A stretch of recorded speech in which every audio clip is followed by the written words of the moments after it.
Bonjour, bonjour, bonsoir, bonsoir, Naba compatriotes, Nabi Sonyoso, partout dans le monde entier. Mbote mbote, Naba abonné Nabiso, ya mwana koli télévision.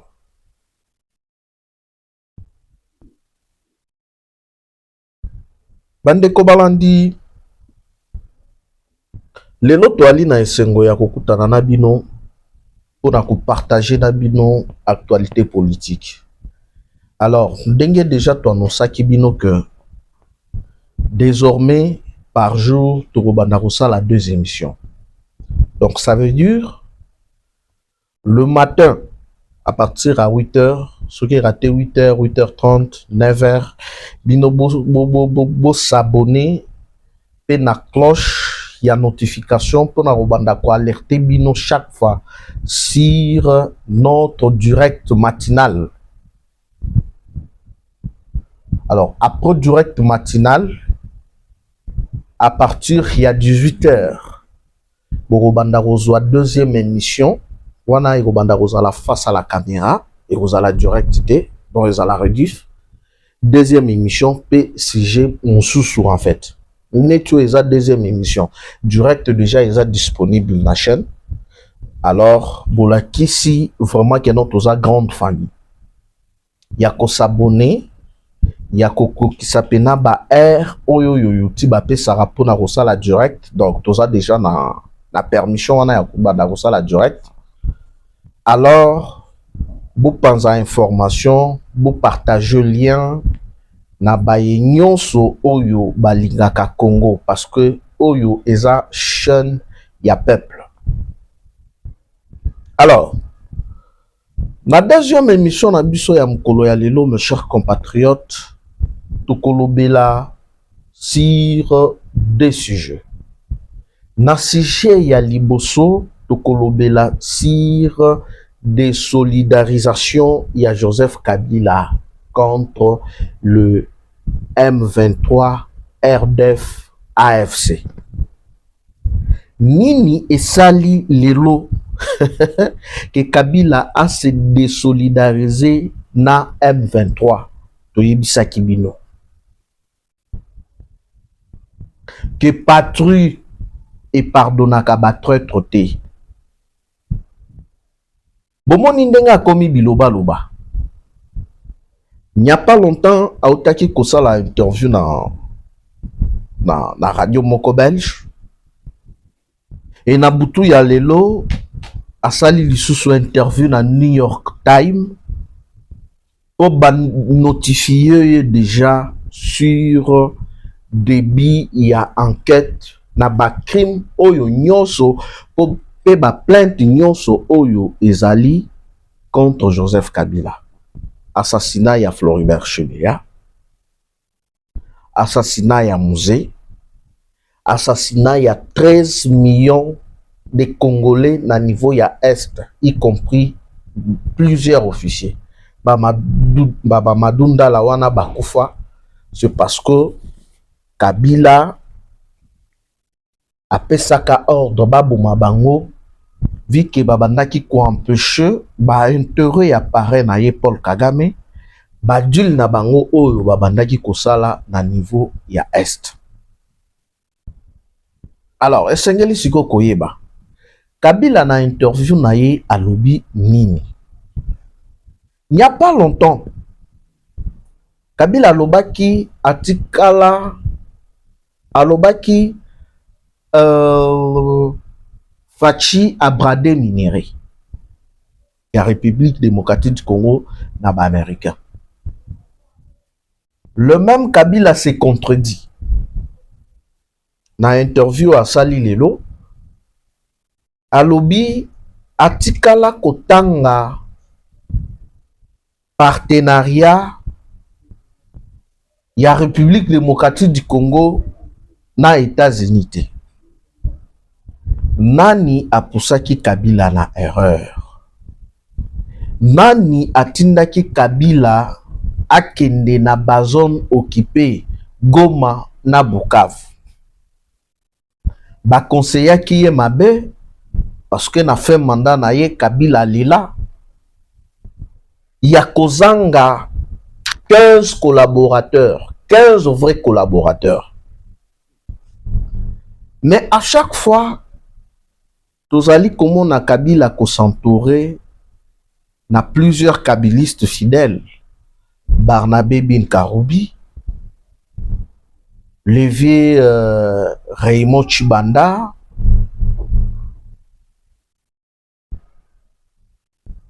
Patient Saïba, Francine Mouyumbu et plusieurs autres casus qui a peu perdu. Est-ce que Basimbisi Kabila touche? Oh lelo Kabila a lobby a commis qu'au vivre net terroriste. Effectivement, monsieur, Ozali terroriste. Parce que nous là, on ne vous interdit pas de combattre Félix Tshisekedi. On ne vous interdit pas de l'insulter. Ndenge Boussala Kayango. Mais ils ont droit na biso de défendre Félix Tshisekedi. Et le monde et peut si fachi raison. Kozalana un président de père et de mère congolais.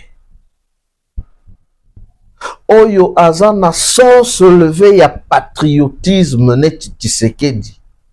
C'est vraiment une grâce. Mouye Basiko Kabila Lubini tout au long ya émission Nabiso ya Mukolo ya Lelo. Na deuxième émission Nabiso ya Poko ya Lelo. Na deuxième sujet Tokolobela sur déclaration.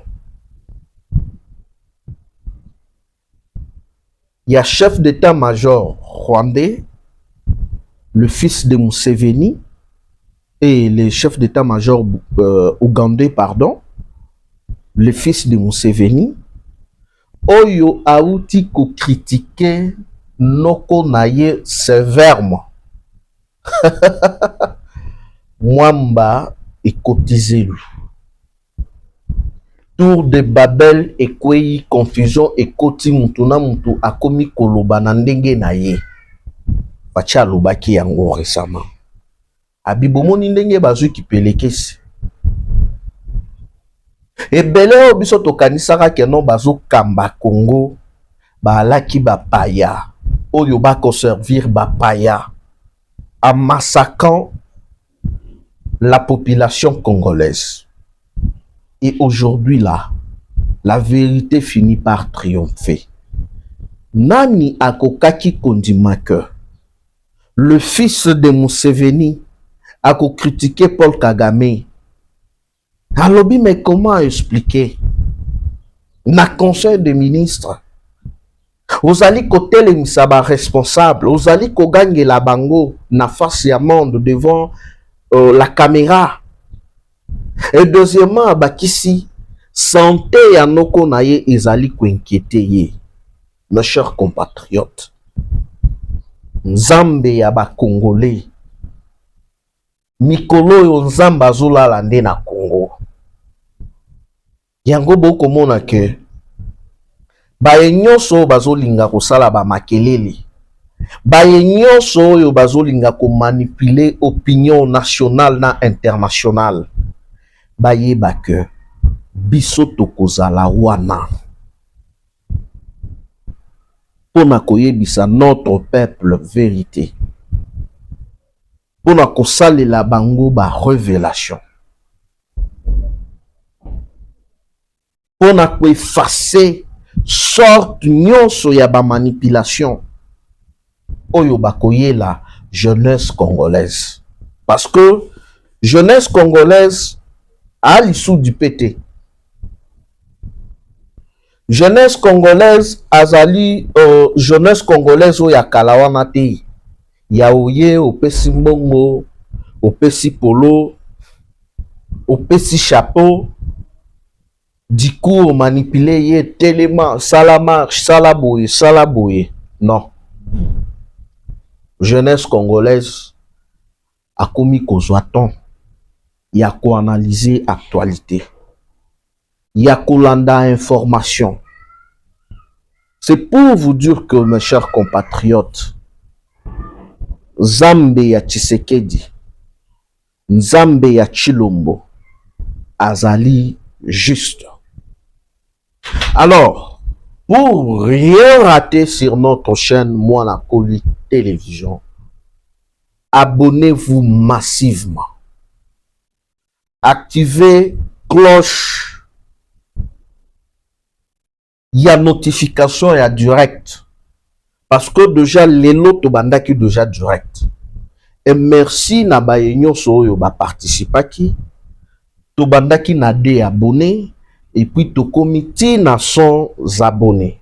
C'est pour vous dire que le débit est déjà waouh. Alors, botchango déjà na mitou na bino que na Mwana Koli Télévision, chaque matin à partir de 8 h, donc plus tard 9 h, to banda ko sala direct na chaîne na biso Mwana Koli Télévision. Et na pourquoi neti sikoyo awa déjà toza 17 h, déjà 18 h, ba rotier la bino deuxième émission. Nyonso wana nini pona koyeba maye ezali kolekana na République démocratique du Congo. Mwana Koli ezali chaîne na bino, Mwana Koli ezali chaîne na biso, toza na kati ya kobunda pona kobakisa ba matériel. Déjà na muto nyonso tu ya bonne foi, bonne volonté, ko se décider peut-être au sombe la biso LED, au bakise la biso caméra, au bakise la biso ba micro, et vous allez la bienvenue. Pour plus de précisions, contactez-moi sur mon numéro. Ma remarque, ma reproche, nous surtout ezali bienvenue. Parce que chaque jour, nous allons s'améliorer. Sans plus tarder, mes chers compatriotes, nous allons kokota na sujet na biso ya liboso. Depuis demande il y a Danemark, il y a États-Unis, na Royaume-Uni. Il y a ouverture, il y a enquête sur plusieurs plaintes. Il y a ba organisation, il y a droit de l'homme.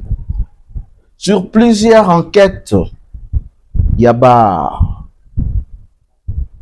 inspecteurs, il y a Nations Unies, ainsi que des journalistes, des investigations.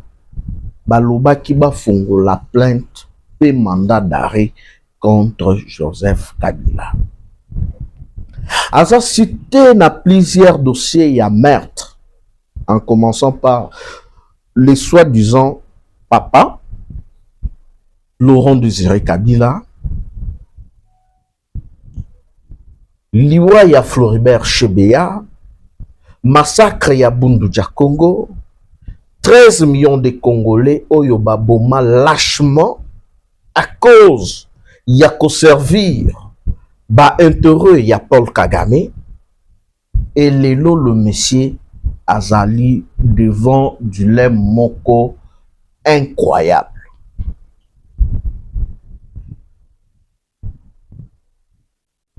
Sorti na ye médiatique oyo autaki kosala dernièrement na radio belge, ezali cri d'alarme.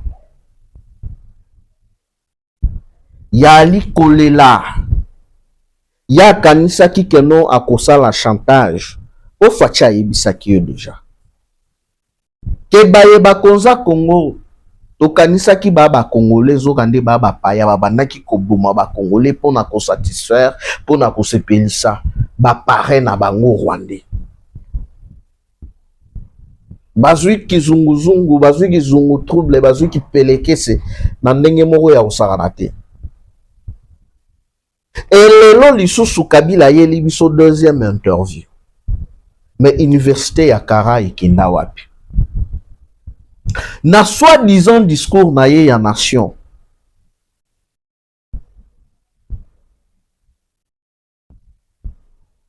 Kabila yebisaka biso awa que ye aye akotika Congo te, akotika ba Congolais ba souffrir te. Kabila oyebi wana courage, hein? Et puis mutu atindaki yo okende na Goma, okende na Bukavu, de mutu abomi yo ye wana. Parce que na respect nyonso oyo république ebandaki kopesa yo, na silence na yo oyo bato babandaki vanter tout le temps, université ya Kara, Kabila lobaka te, falaki o garder vraiment kaka d'unité na yo wana. On ne t'interdit pas ya kotelemela Tshisekedi, ya critiquer Tshisekedi, mais ça là yango dignement, parce que nous sommes dans un pays démocratique et opposition batik la kaye toujours espace naye. Okotangelanga soi-disant opposant moko te oyo ba tortiraka ndenge yo otortira ba opposant. Nakosenga na réalisateur a balancé les biseaux ba image ya Frank Diongo à l'époque. Ce n'était pas pendant la période de Tshisekedi. Jean-Claude Muyambo botala ba image ezaki na temps ya Tshisekedi te. Floribert Chebeya baboma ye na temps ya Tshisekedi te. Bo planifia, bo s'organisa pour assassiner sauvagement le vieux ici ensemble pour le changement Chéribin Okende. Et lelo vérité ebimi nani atinda ki nani ki Jakindala pour kende koboma Okende. Ezaka kabaka na bino na ba soi-disant réconciliation katanguese ya lokuta oyo boye la peuple congolais.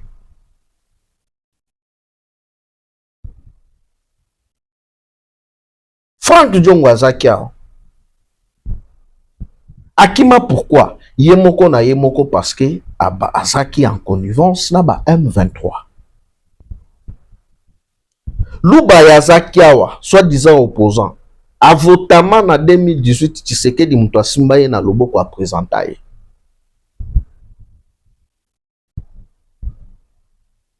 Alors, l'air aux alliés collaborer, parce que il faut d'abord premièrement féliciter Tshisekedi.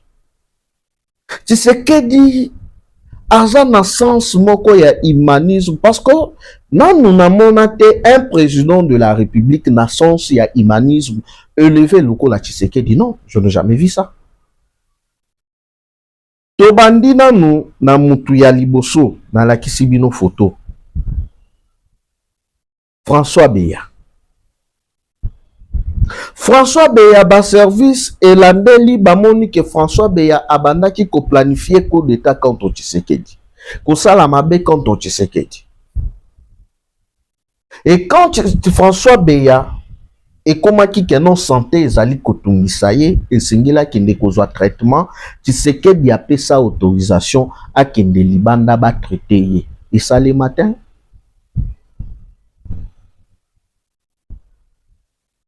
les pauvres professeurs Samba Kaputu obomaye parce que yozaka na conseil des ministres ayamba Kagame na téléphone Kagame azo ganga na anglais azoloba na Kinyarwanda. Après conseil des ministres alobi mais yo makambo na biso tipo wana ayebi yango nde nini lobi nango boboma professeur Samba. Toye na deuxième cas le général Tchouewe, chef d'état-major général de son état, le numéro 1 de la maison militaire du chef de l'état, le général Toumba Biamunda, le général chargé à renseignement d'Arwell, ceux qui ezaki na bamboka mususu lokola ba Russie, ba Iran, ba kopondre bino. Mais aujourd'hui bango wana bafandi calmement nandolo comme si rien n'était, torture moroté, loko moroté. Les criminels oyo baya awa pona kosala Tshisekedi coup d'état bakanga bango bana mwana Rosar Malonda et tout et tout et tout. Ya nani tipo bayaki kosala nini coup d'état Christian Malanga babimisa bango na ndolo awa bake kosamba na États-Unis. L'autre belge qui était là-haut batortiranga basalanga boye aluki à se faire victimiser batika ye azonga Belgique.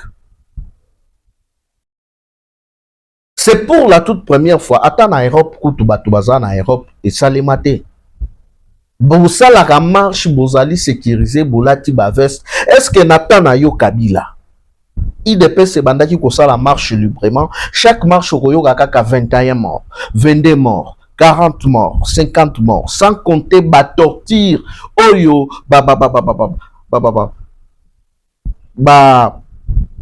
vient à biso nani Jekoko bakutana nango na boloko.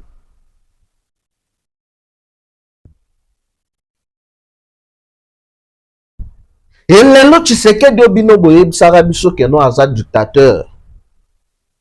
Lelo Tshisekedi obino bokomi koloba aza dictateur. Lobi bolobaka na biso ke Tshisekedi a placé bon, Tshisekedi a sa marionnette. C'est pour vous dire que manipulation na bino ezui place te. Lelo Kabila okolela atangela bino yango. Et c'est que singa makasi, je crois que lobi tokoluke la bino yango pour na coacher la bino yango en fait. Joseph Kabila dit n'avoir pas lu l'accord de Washington. Il était trop occupé à étudier les questions stratégiques pour son doctorat, rapporte New York Times. Kabila déclare de vivre comme un clochard dans des cavernes. Mais Kabila ofanda kiawa. Nani abengana kio, tu étais libre. Olive faisait ses déclarations provocatrices. Elle s'est victimisée tout le temps. Boza kiawa libre. D'ailleurs, biso to bandaki kosilika mais Fachi Bato akotika bango libre, akotika bango boyeti wapi. Po bosenga kaya batela bino na biloko na bino. Alors, aujourd'hui tu te contredis. Yakolobake otikala kotanga accord entre les États-Unis et RDCT. Mais le même Kabila. N'est-ce pas oyebisaka biswawa que Tshisekedi a bradé minéré ce qui yo tangaki accord ya Washington te. Boni oyebaki que non Tshisekedi a bradé minéré. Omoni ndenge bakosio e pa mbongo na shole.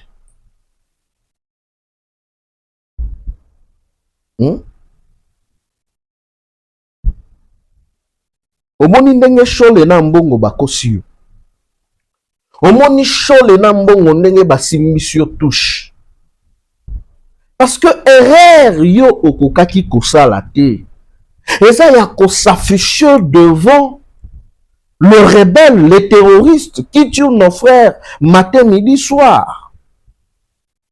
Erreur yo okokaki kosala te, c'est de lancer la consultation na bazone occupée. Mokili mobimba ebona yo. Lelo soki olobi otikala jamais kozala rebelle, otikala jamais kozala amesh na ba rebelle, mais boni yo okita na Goma, sécurisé par l'armée rwandaise, on lança pe ba consultation, on s'afficha na ba chef nyonso terroriste oyo bakoboma ba Congolais. Omoni ndenge obimi soba. Omoni ndenge obimi Kizengi. Omoni ndenge église catholique. D'ailleurs, je ne peux pas généraliser l'église catholique. Au monindenge ambongo na shole bakosio. Au monindenge muteba ya Lubumbashi ba induire yo na erreur. Lelo yo zongi koloba na biso keno yo zalaka rebelle te. Yo otikala kozala membre ya M23 RDF AFCT. La question que je me pose, Nagoma sikoyo kendaki kosala nini na zone occupée? Bukavu Nagoma, okendaki kosala nini? On lança pe ba consultation, ba simbisi yo mama na touche.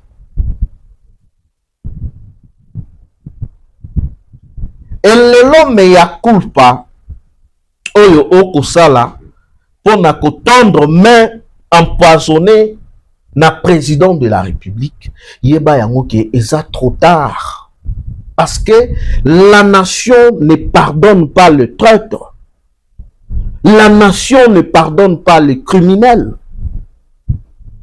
Les lorsqu'ils qui ont lâché M23 parce que tu as compris que ba complot na bino surtout en commençant par Mwanga Chuchu ba makambo na bino ya ba mobondo oyo bobandaki ko se mettre terreur na Congo central na Bandundu na ba ferme oyo bosomba somba et simbité lelo ba agent oyo ba bandaki ko recruter le yo ba mobondo ba kolekana epa na yo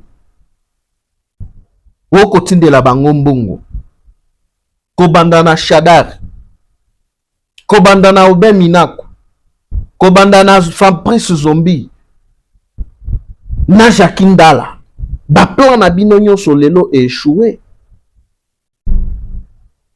Espoir bozalaki nango keno boko avancer boko kende ti na Katanga boko kende na Uvira esika bino bochaki ba manduki boche ba moyen bo mobiliser ba cabinet ya balobing bo compter sur Senko bo compter sur Abechole bo compter sur Fidola Mbongo bo simbi touche. Car aujourd'hui la diplomatie agissante, il y a président Félix et Kouloué Bino complètement.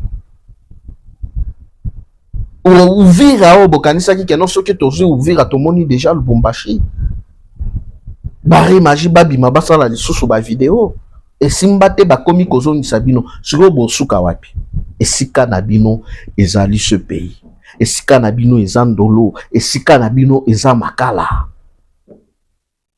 Tolobaka na bino ke botika ko rêver. Tshisekedi azali élu de Dieu. Mes chers compatriotes, abonnez-vous massivement.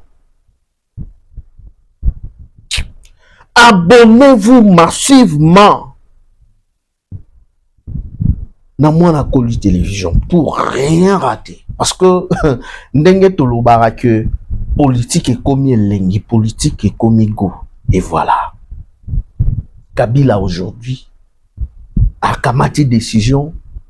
Il y a qu'on se désolidariser na ba terroriste rwandais M23. Si koyo oko se désolidariser na bango ndenge nini parce que on s'afficha déjà au lança ba consultation moi sinayo ayawana azaki sécurisé na ba militaire rwandais mokili mobimba ba mona omoni ndenge obimi kizengi pumba fuchitataka na muchetu cha chitataka na chijingi jinyechi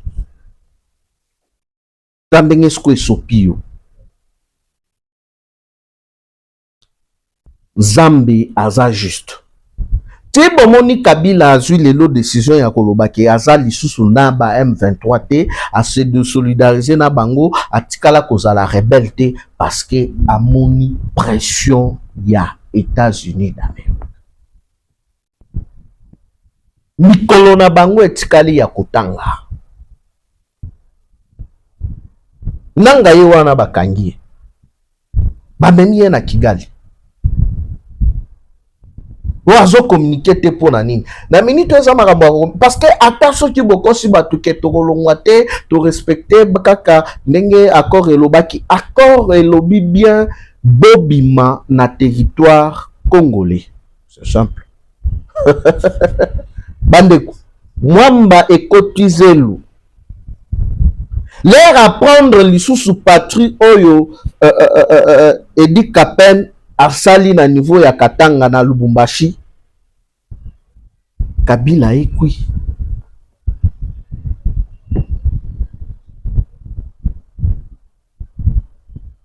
Quinze officiers aux arrêts na Katanga.